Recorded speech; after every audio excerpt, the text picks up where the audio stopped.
Hey, what's up, everybody? Just a quick video. Youngblood over here is it's Wyatt Youngblood. He's playing with everything he can, and we're gonna show you guys how to keep your work boots from falling apart so easily. So he's got this little polishing kit that I got on Amazon.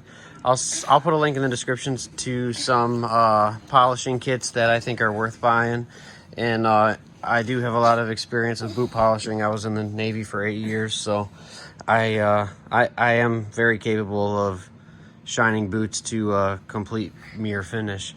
But anyways, just to give you an idea that I know what I'm talking about. So I'm just going to show you guys real quick how to keep your work boots from getting trashed. I do a lot of tile. I'm in dirt a lot, and I'm in all the environments that work boots would be in. So just get yourself, I'll put a link in the description for the kits, and then just brush. And we're not trying to spit shine here. We're just, you want to keep, if you keep your boots moisturized, which is the real deal. Now I got to get that off his hands. Luckily, it's not toxic. That was pretty stupid of me, honestly.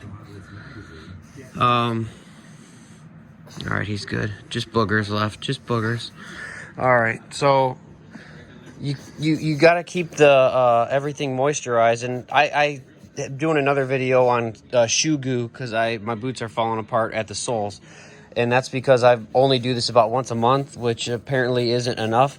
Because what happens is the threading and everything that's sewn together dries out and gets brittle. So you got to keep it moisturized so that it stays flexible and strong. So that's it. That's all you really need to do. You don't need to do anything else. And like and subscribe. See you next time. And more videos on carpentry and woodwork type stuff. Anything to do with home repair, that kind of thing. Cook It Sons Carpentry. Thanks for watching.